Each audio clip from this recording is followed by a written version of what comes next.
Well, guys, it's that time of year again where everything fantasy starts wrapping up.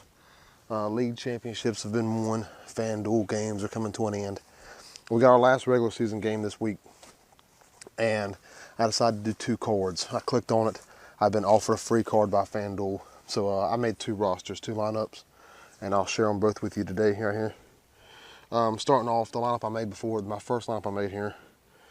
At quarterback, we got Matthew Stafford. The Detroit passing game has come on pretty good here near the end, and I'm looking for him to take advantage and strong this season. Chicago's defense, nothing to worry about, so we're going to have Stafford in there. And it comes in at a good price at $7,700. Running backs, we're going to pile up here. Bring in Peterson, Freeman. Both backs have played great all year. Both backs have good matchups. Looking to take advantage of it. Speaking of that matchup, Saints defense is one of the worst in the leagues, if not the worst in the league. And Julio Jones, same as Freeman, should tear them apart. We're going to be there to get a piece of it. Something you'll see noticing, I've got matching on both lineups is Terrence Williams, James Jones, and Cowboys. At first glimpse, that Cowboys defense seems like a bad pick, but we got 2 things working in our favor. First off, Washington on the road is not the same as Washington at home. Kirk Cousins played much worse on the road. And we might not even see Kirk Cousins, at least all the game. Washington has nothing to play for this week. Probably will rest their starters a little bit. So probably going to see McCoy in the second half. That sounds like a good enough reason to get a pick 6. Dallas will have their starters in. So let's try to pick on Washington's backup. Maybe get a cheap little defensive touchdown. So I'll be playing that at 4,300 on both cards. The receivers on both cards. Dez Bryant's likely out again this week. We've got Terrence Williams, should get the bulk of targets. He's not been playing well, but once again, going against maybe a reduced and unmotivated Washington defense. We're going to hope for the best. At 5,000, it's a gamble, but it's one worth taking to me. And then James Jones for Green Bay.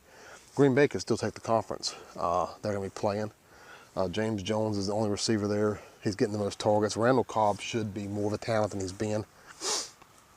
I don't think they're getting the ball enough. I don't think they're using him right. But that's neither here nor there. He's not stepping up. James Jones is. He's getting targets. He's a threat for multiple touchdowns any game.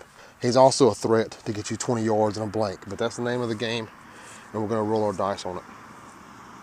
Greg Olsen, pretty self-explanatory. Carolina needs this game. Olsen's a big part of that offense. We're going to have him in there. Kicker's a kicker. We're going to go with Walsh and Bailey on the other card. No rhyme or reason to it. Both kickers I'm happy with, and I just wanted to mix them up, so we did. Going to the other card at basically doing the same thing we did with the Atlanta matchup. Pittsburgh's coming off a loss to Ravens, one they don't feel great about. They need this game to even have a chance at squeaking into the playoffs, and I think they're going to be motivated. And Cleveland's a good punching bag. So we're going to put in Roethlisberger, D'Angelo Williams, and Antonio Brown, and hope we just rack up points against this Cleveland team. San Francisco's defense is nothing to be scared of. Hopefully Todd Gurley will make good use of that and end this season, which has been great for him, on a high note. We've already talked about Antonio Brown. And we've already talked about Terrence Williams and Jones. Bailey, Cowboys. This leaves us with Ertz. It's strictly just we were low on cash. I can't afford to get up into the Olsen. Delanie Walker's too expensive. There's options I like better. We got to pick somebody. Giants defense doesn't impress me. And Ertz is a red zone threat for Philadelphia. So we're putting it in, hoping for a touchdown. It's one of those tight ends that you get. You're going to need the touchdown. He's going to do 4 or 5 catches max, 50 yards max. You got to find end zone to make this pick serviceable, and that's what we're going to bet on that he is. So that's the cards. We got 2 of them. Pick them apart. Use either one. Agree, disagree. Put it in the comments. Hey guys, it's been a great year. We might be doing some more for the rest of the season, the playoffs. I'm not sure. I might end the fantasy season football at this week. We'll take a look at it, see how it goes. But hey, thanks for checking it out. Don't forget to subscribe. All right, man. Later.